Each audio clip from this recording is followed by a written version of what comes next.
Whoo! This series has been pretty surprising. It's ending up stuff our girls gotta do next. I mean, that's kind of his fault, though. I mean, every single time he shows up, he causes absolute chaos. If he would have approached Ichiko, that's exactly the reason why she doesn't want to be by herself with him. Oh, that's kind of creepy. Whoa. Consequences for a character failing multiple times in a Magical Girl anime? That's a rarity.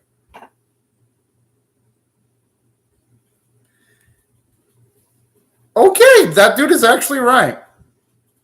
What, is he gonna fucking cute? Whoa! We're gonna need some dissension here.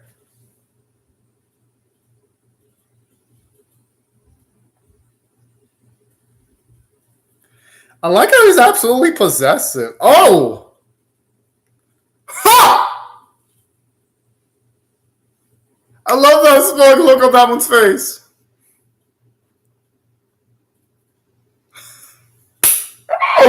Oh! Okay, I love it. Oh, these two look cool. Well then. Okay, I kind of like this because, in a way, it always has implied Kish as a savage, but this scene right here does actually imply that Pai and Tart, at least by that conversation, they do not play around, because when he said, I only get to play with Ichigo, that implies that Tart and Kish are probably going to try to go in for the kill. Because, at least so far in the series, when Kish fights, he hasn't really ever gone for the kill against Ichigo. He only wants to, like, play around with her. I mean, yeah, obviously the other girls, he could give zero fucks about them. And we've seen him threaten the others. But he never really has gone that far in trying to, like, cause bodily harm towards Ichigo yet. So, at least that's what I got from that. Seeing that the other two, and they ain't going to have any reservations at all, which I like. It adds extra depth to Kish. And also adds a little bit more variety to the series, because you got two extra antagonists with cool-looking character designs, and there's consequences for failure. Usually when I watch particular series, characters can fail like freaking 20, 30 fucking times, and they're A-okay. There's no punishment by the main villains. It's like, oh yeah, you can continue on failing until like the final episodes. Then afterwards, there's consequences. I like that you're already at what? Episode 7. We haven't even hit the teens yet, and already there's consequences. I like that. That's gotta be a nightmare. That does, because she's by herself. Wait, you decided you're gonna picture like that? Oh no, it's a dream. Okay, never mind. That was right. Cause yeah. Combo, wait! The one I said combo, wait! That's so fucking cute! Oh my, her girl, she has so many these and thoughts in her mind.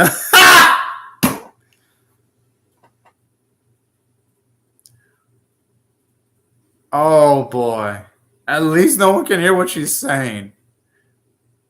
Honestly, if she gets detention, she deserves it.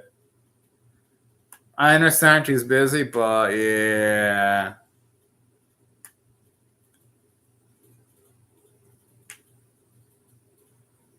Yeah, honestly, I had a reason to be mad at Ichigo.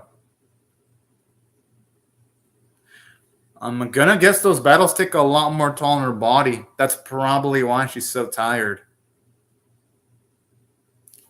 Yo, I love how they like mention the ton of the anime.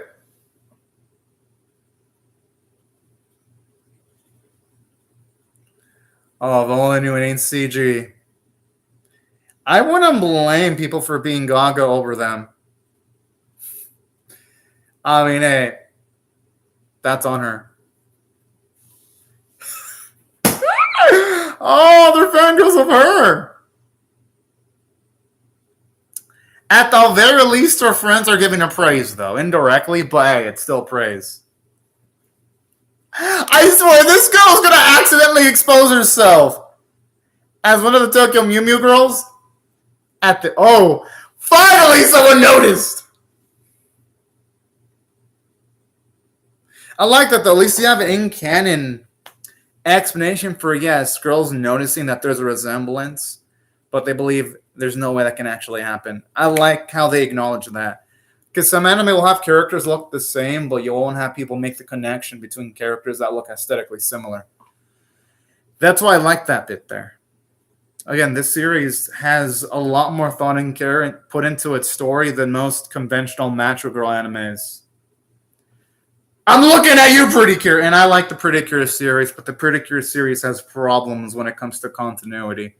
And just so you know, I enjoy the Pretty Cure series because if I didn't, I wouldn't have Pretty Cure merchandise hung up on my wall, and I wouldn't have reacted to like 2 Pretty Cure series and currently a 3rd one. So I am a fan of Pretty Cure, but that series does have issues with its continuity sometimes.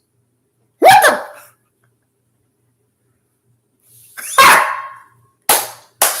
Oh, man, okay, that was Jonathan landing. And she landed on her feet just like a kitty would. Oh! It's like her ears perked at the moment I said as if it was on cue.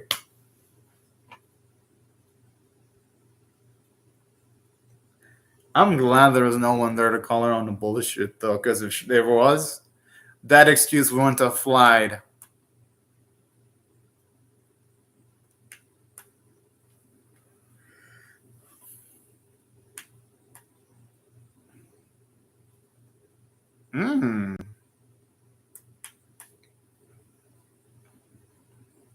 That's not a good point.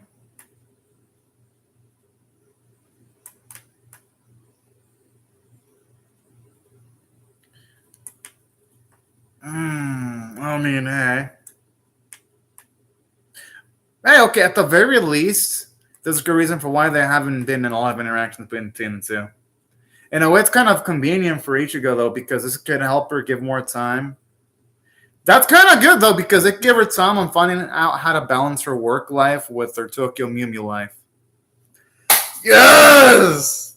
Yes!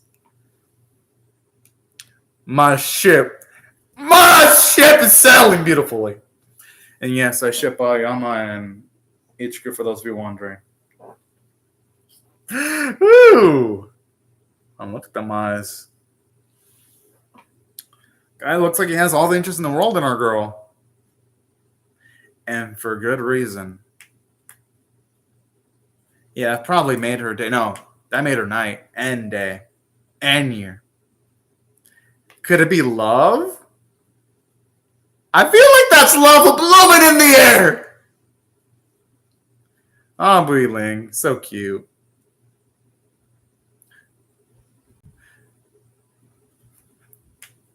I understand she's a cat, but at this point, an interesting part, bro, with the way she's able to levitate like that.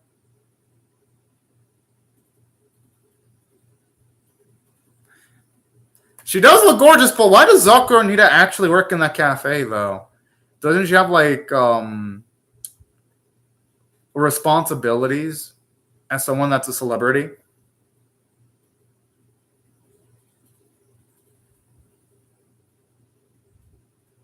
Oh, never mind. She's getting paid. Okay, at least they acknowledge that some of them get paid, because I was getting worried. I was like, wait. She should be busy with the work, but if she gets... Whoa! You know, I would actually kind of hot, though, if I was being served, but some people would get scared. I wouldn't, though.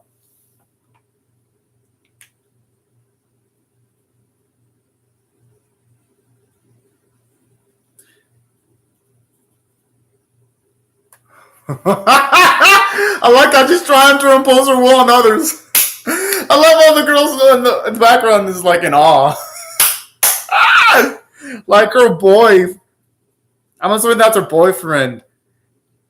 And you can tell that boy's being wounded, but she doesn't even mind. I mean, it's Sakura.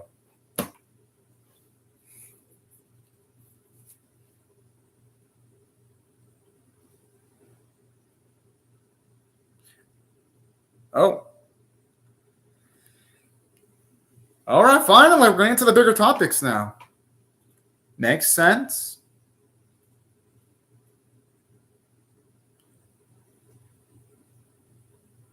Okay, actually, I like how they mention, at least I really contextualize the goals of the main antagonist of the series. Well, yeah. I like this because they actually did have this theme too when Ayama was first dating Ichigo in episode 1. I like how they come back to this topic.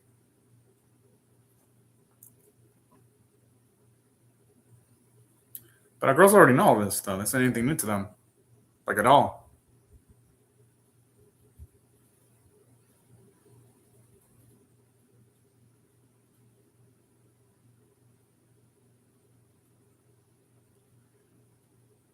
You know what? The cat's actually really cute.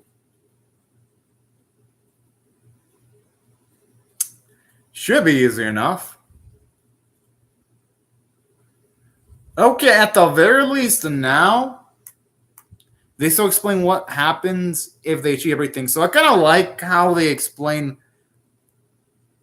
how the end goal is actually going to work now.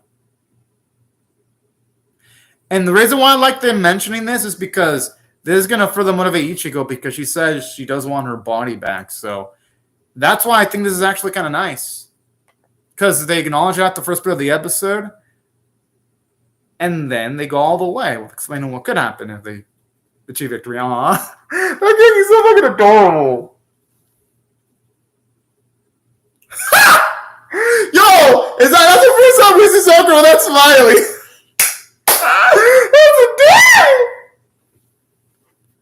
That's a I love how the series knows how to utilize background animation, finally. Tart. I'm guessing his name is Tart. I do hope this episode we get to see better animation quality, especially since it's debuting 2 new villains. It'd be kind of disappointing if the animation quality looked similar to the previous episode. I hope it's on the level of episodes 1, 2, or 3. Considering how much of a big deal this episode is, like, this is straight up the big one. I mean, yeah, obviously, it'd be preferable if the Kendo stuff was animated with something more than stills, but hey. The optimist in me is hoping that they're saving the better animators for the action bits. At least that's what I hope for. I swear, thirst is like near infinite. Oh, the John is so fucking cute. Oh, I love the eyes. It's cute. Oh. I wonder if he's going to make a connection between, the red one and Ichigo.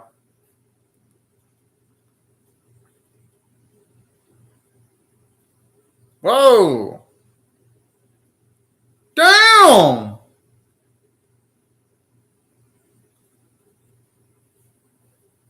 Quite dismissive of Ichigo there. Shit. Ichigo herself is quite the looker. I'm just saying.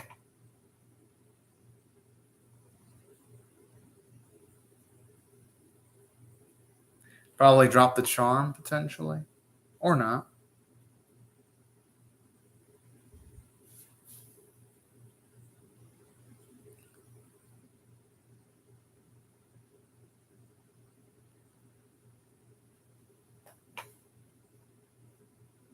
Well, yeah, I mean, it'd be impossible for him not to see. Well, it'd be near impossible for him not to see that.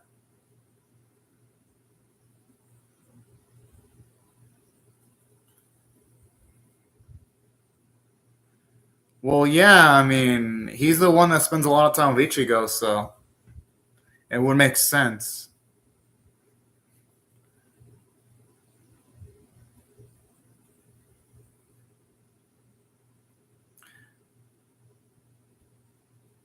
Question is, how is she going to continuously do that, though? I don't think so. Aoyama seems like the guy who would be understanding enough to realize why she would hide her identity as the Tokyo Mew Mew. So I don't think necessarily he's going to hate her. I mean, why would he? Probably realize that being a Tokyo Mew Mew is probably absolutely freaking dangerous. So I don't think he didn't hate her anyway. That's my guess.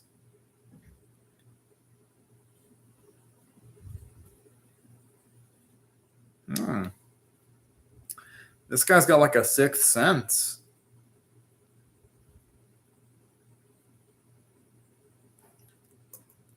Probably gonna ask if she's one of the Tokyo Mew Mew girls. That's my guess. Oh, he's going with it already.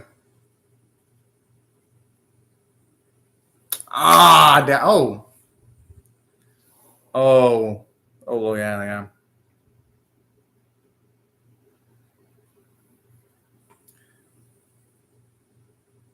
But I kind of like this. It implies that he's starting to figure out that Ichigo is one of the Tokyo Mew Mew girls, though. Oh! I love how reflexive he is.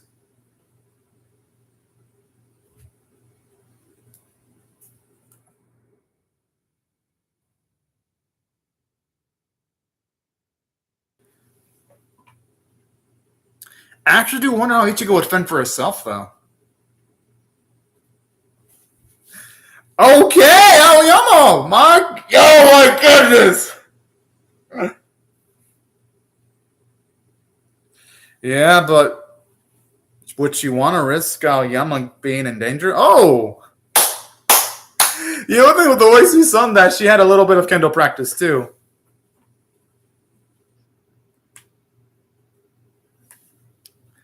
I mean, it'd be too risky. Oh. Well, if she's lucky, he'll be knocked out and she can transform. Oh. Yes! Hey, don't worry, go. He looks knocked out. I don't think she has anything to worry about. See? I knew it. He's knocked out. I mean, come on now. Oh, he's actually noticing. Well, fuck. Okay, that was a nice jump down. It looks like she died, then it was thrown in the air. Oh. Never mind, he figured it out. Holy shit! Smart side characters in a Metro Girl anime?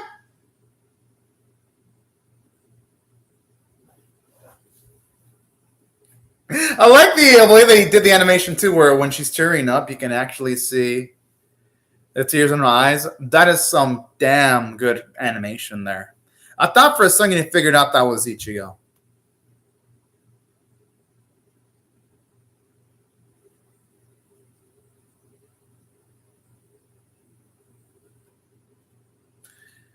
She has to stop worrying because I don't think that's going to stop the relationship, even if he finds out she's a Tokyo Mew Mew. Oh, okay. That was a nice kick. You can definitely tell the animators are trying harder in this episode than the previous one.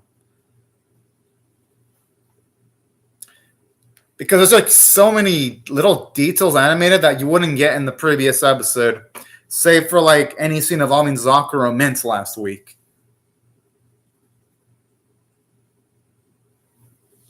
Aw, that's good. Actually seeing it shifted back to normal. Is that all this dude had? Oh, okay. Never mind. So he was just scouting. Baloney! More like the disposal odds are 1%.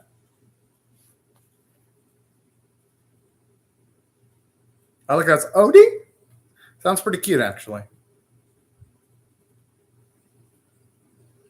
Because they're dealing with a different opponent, that's why.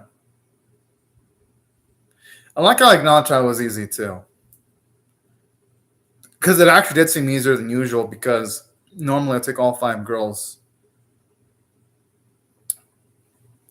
All right, good. Fucking good. He figured it out. Ichigo might as well come clean. I mean, he figured it out. I know she tried to lie, but Aoyama's no dumbass. He's smart. But this is a great moment for Aoyama because he was actually able to figure it out.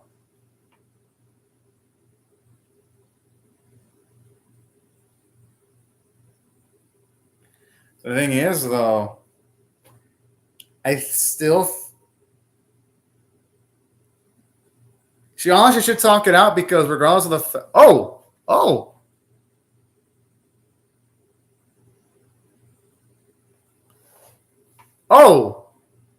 Ah!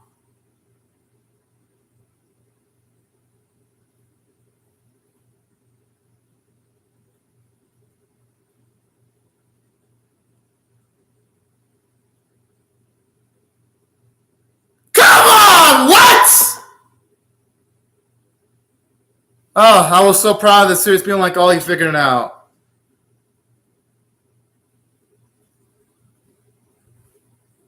It feels like they did this to like purposely drag shit out. This series, come on, talk about being blue balled because it's like, really now, the dude's eyes were open when he was watching our girl transform. How in the world does he not realize that's Ichigo? Come on now! What?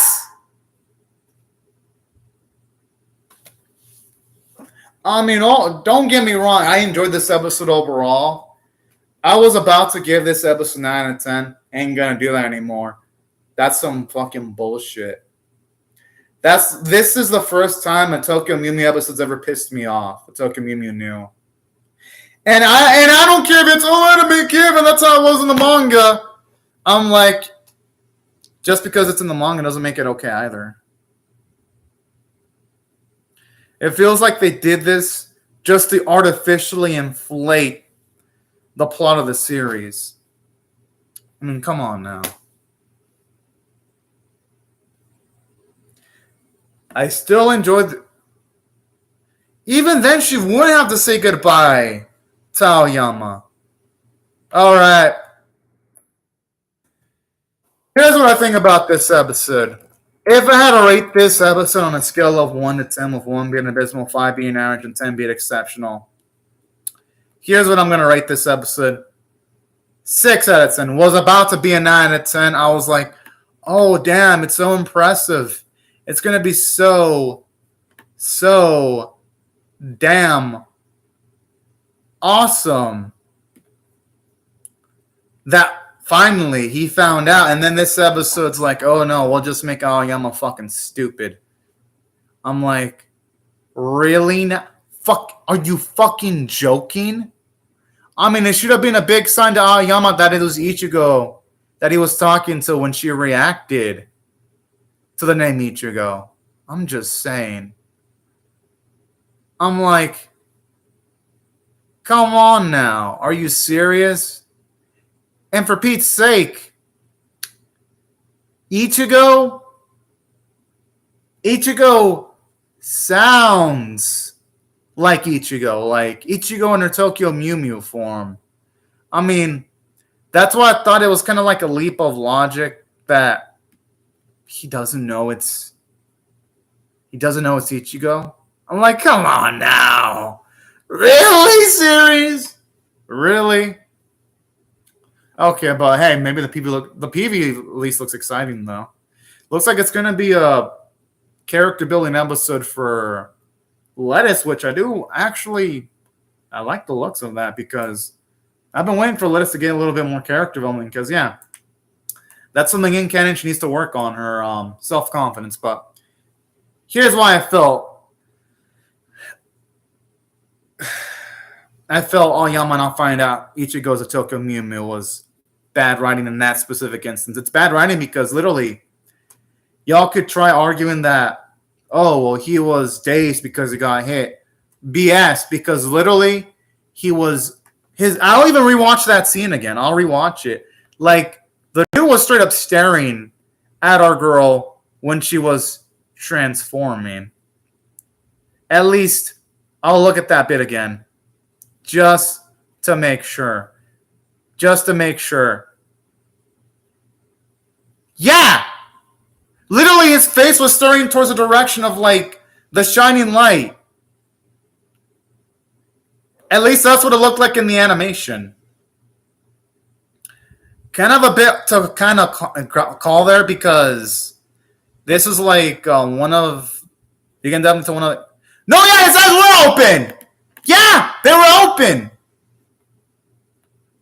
I mean, yeah, he should have been able to figure out that was Ichigo. His eyes were open, and this girl conspicuous. Yeah, this girl happens to just show up right when he's in danger too, and literally Ichigo is nowhere to be found. And logically speaking, Aoyama has to know Ichigo enough to know that she wouldn't just straight up abandon him if he were in danger, like how earlier our girl was utilizing a kendo stick to try to fight off those hornets. So that's why I call it's a load of bad writing in that instance when he didn't find out that our main girl, Ichigo, isn't a Tokyo Mew Mew. That's why I don't like that decision in the episode. Now, in saying that, though, that was the only thing I didn't like, because everything else in the episode I actually enjoyed. Let me explain what I enjoyed about this episode in particular. I did enjoy the fact that this episode actually did have character development for Ichigo at the very least, because at least in this episode, it was nice getting to see her potential fears of Aoyama finding out that she was a Tokyo Mew Mew. I like this. It shows you that she has to be more aware of a lot of things. And I love how you can tell she, in a certain ways, kind of likes the intention with the way she was being praised by her friends. So there were some cutesy things like that. And I like the world building aspect when you have people's reactions towards the Tokyo Mew Mews. That's realistic because these are people that fight to save the day. So it makes sense that they would straight up be people that are praising them. It's realistic. It shows us how our girls are affecting the world of Tokyo Mew Mew. So that's why I thought the run in this episode, yeah, it was heavily weighed down by Aoyama not figuring out that Ichigo is a Tokyo Mew Mew. But everything else in the episode uplifted it up to the point where it's like, if I had to rate this on a scale of 1 to 10, with 1 being abysmal, 5 being 9 to 10 being exceptional, I'll still give it a 6 out of 10 for above average. Could have straight up been a 9 out of 10, but yeah. Y'all already know my thoughts on Aoyama.